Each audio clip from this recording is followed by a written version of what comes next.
Here, pressure-free.com. The one thing, it's a book actually. I don't think I have my copy here. I think it's on my other desk. The one thing, read it years ago. That's going to be the topic today. And the reason I wanted to share about this topic is that um, I've noticed two things that often can cause a lot of stress for people. One is that they have a lot of things they need to get done and they're feeling overwhelmed. And that there's not enough time. So time is definitely a stressor for a lot of people. It certainly was for me in the past. Um, Gosh, it's kind of funny. Coming in here wild. Um, so not ha feeling like you don't have enough time, that time pressure, is definitely something that I notice. I also notice that people will get to the end of their day, and I've done this too. Maybe you have, and you'll be like, oh my gosh, I didn't get it all done. Like there's so much that I need to do still. So, with those two things in mind, um, one of the tools that I have shared is the concept out of the book, The One Thing, which is just simply asking yourself, what's the one thing? So, when you have a lot of things on your to-do list, um, can you start prioritizing a little bit? Can you look at that list and then give yourself a time block and ask yourself, what's the one thing?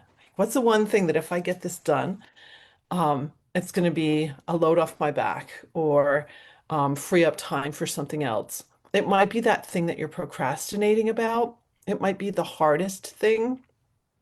A lot of times, when I'm working with students, they'll get all their easy homework done first, and then they'll be trying to do the hardest, the paper, the hardest piece of their homework after they've done the easy stuff, but now they have less energy. So, but I'm going to talk about that energy piece today too.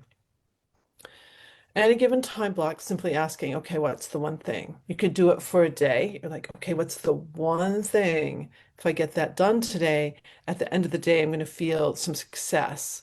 Um, Progress on bigger projects can be chunked into smaller time bits. I remember I had a client who, gosh, she and her husband owned several businesses, and the they were late on filing their taxes, and there was just so much paperwork, boxes of paperwork and things that had to be sorted before it could all go to the accountant. And it's just so overwhelming, and something that was every day causing stress, like every single day. And so I suggested uh, the 10-minute ideas. So what could she get done in 10 minutes that would be making progress toward getting everything cleaned up? So she actually put the boxes in her car because she would be driving around and then have waiting time for various things. And so she was able to start doing that 10-minute work just because she had dead time in her day where she was just waiting for something, for deliveries and things. So she could actually get a little bit of work done. So I think that's the other thing we do is we think, oh, this project is going to take so much time, so we don't even start it. And that is when you can chunk it into bits that can be really helpful. And then you say with the one thing, okay, so the one thing is I'm going to get this portion done today. Maybe it's not the whole thing. So that's when you have like a lot of things stacked up or you're procrastinating about a big project. And then the third one that I mentioned is, or the second one I mentioned is the idea that you get to the end of your day and there's so much more you could have done. This is certainly the case for people in leadership positions. I mean, when I ran the symphony, I just kept coming up with more and more ideas for programs constantly. And so I'd get to the end of the day and there was just so much more I could do. I used to walk back and forth to my office. It was almost a mile and a half. Um, and that walking was actually my transition period where sometimes really great ideas would come, but it was like that. It was the double yellow line for me of, okay, this is work and now I'm home. So when you get to the end of your day, can you put down that set of double yellow lines and say, okay, now I get to be with my family, or now I get to be with my dog, or now I get to watch the Stanley Cup tonight, or whatever it is you're going to do. And one of the slogans I have for getting to the end of the day. You still have so much more you could do because it's endless. I'll say to myself, tomorrow is a new day. I remember one of my clients calling me about 8:30 at night and they wanted to spend time with their daughter, but there were these projects piled up and so they were just caught in that feeling like I didn't get enough done today. And so I gave her that phrase, tomorrow is a new day. Also, you can shift your time blocks. So you can have time with family, and then if you want to, you could work from like 10 to 11 at night on something. We sometimes put a lot of rules on ourselves about how things have to go and when things have to be done. And we'll create artificial deadlines too. You can ask yourself, is that really the deadline? Or do I have some flex here? So it's like, in a way, if you can step back and not release those fight or flight stress hormones, your brain can actually analyze all this and say, okay, you know what? I'm fine. I can take the evening off, have a great evening with my child or whatever it is you're doing. And then tomorrow is a new day. You can take some time at night too, just to set up what are the priorities for the next day. With each time block, what's the one thing that if you got that done, you're going to feel that you're making progress. And then I encourage you to celebrate because, um, and this comes out of the book Good to Great, read it like, I don't know, 25 years ago by Jim Collins. He's got other books too, but one of the pieces I took out of there, if we don't celebrate incremental gains, then um, we will be less apt to actually make the progress we could. And if you're like me, like I don't really celebrate the way I should. Like I don't quite celebrate enough. I'm learning how to, right? But I'm just like, do the next thing, do the next thing. Just be very, very, I don't know what the word is, but hard work ethic, I guess you would say. So I've learned I'm learning and I'm getting better at really celebrating when something does get done. And I'm feeling good about that. So that little teaching from Jim Collins in his book Good to Great was basically about teams and team project, but it applies to you as a solopreneur or solo person, a family working on a project. Like, how are you going to celebrate when that project's done? And everyone's idea of fun is different. Yesterday, if you watch my show, I talked about the double yellow line and fun. Um, but what is fun for you? Maybe it's curling up with a book in front of the fireplace and reading for a couple hours. Maybe it is watching the Stanley Cup tonight. I've given myself a thing like if I don't get this thing done, I can't watch hockey tonight. So, because I'll get so sucked in. I usually wait until the last couple games, but I would really like to watch this series. So what is fun for you? Fun was definitely going to a track meet the other day. I hadn't been to a track meet in a few years. It was so much fun to go to a track meet, a state meet. I used to hit all the state meets because I had clients who were running in events, and sometimes I had to go from meet to meet on state day. Luckily, they all happened in the Grand Rapids area in Michigan, except for the UP, so I could get around. Um, so, what's the one thing? Cut yourself a break, or tomorrow is a new day can be a slogan that can help you. And then doing a little bit of prioritizing and asking yourself, what's really important to me? What's important to you? Is this serving you? Can help you identify what those one things are.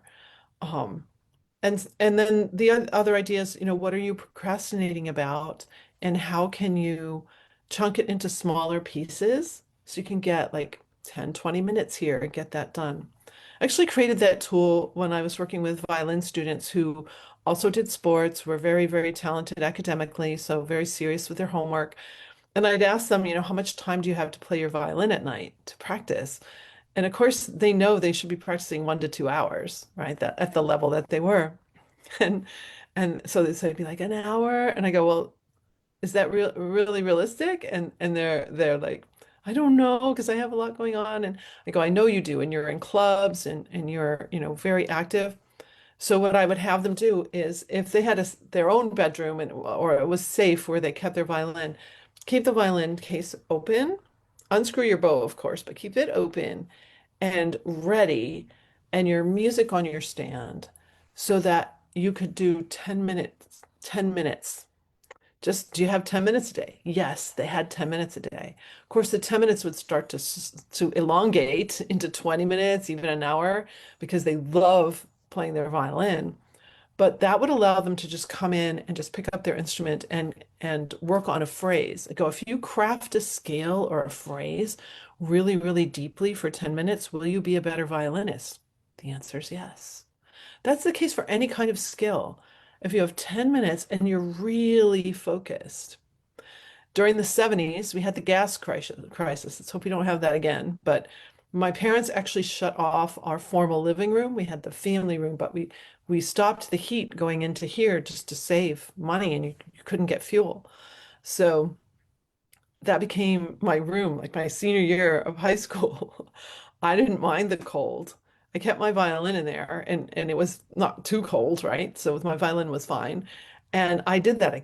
Kept my case open. I would practice before going to school for however early I got up, I could practice. And then all throughout, like I'd come home, I practiced for a few minutes, I'd have dinner, then I have whatever in the evening clubs and stuff, and then I'd come home and my violin would be all ready for me to play again. So set yourself up for a win, set yourself up for success. Maybe you need to engineer in your house where you do things so things can flow a little bit better for you. Think about those things. Like, how does this area of your house serve you? My last point today, I'm sharing a lot of different things today, but it's just flowing out of my head. So, talk about flow, is the idea that we think that we only have so much energy and that then, we just crash or get exhausted and we're done for the day. But it's actually not true. I'll share this in deeper. Maybe I'll do this tomorrow, but just for today, because we're talking about you get to that end of the day and you're like, oh crap, I didn't get everything done. I don't have enough time, like all those things we say. The moment we say, oh, I don't have enough time, we just took up time. The other thing we did was we downpowered our energy with phrases like that. So if you can really start to identify your habits of certain phrases that you say that downpower your energy and see if you can flip the switch on those. Flip the switch means there's a light switch on your head and you're changing the thought in your head.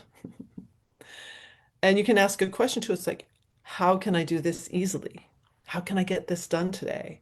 How can I accomplish this um, joyfully? Like put adjectives and adverbs in to whatever your questions are because your brain loves descriptive words.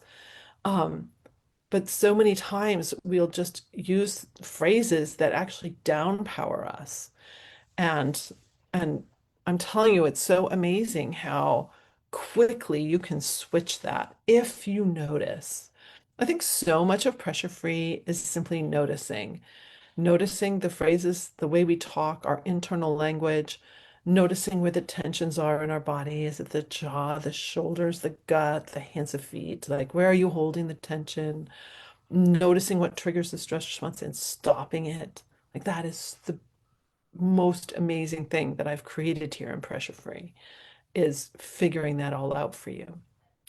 So I hope this is helpful. A little bit of rambling today, but I really want to help you like free up the tensions around time because that will certainly pop those stress hormones and also the tensions that you're not getting enough done.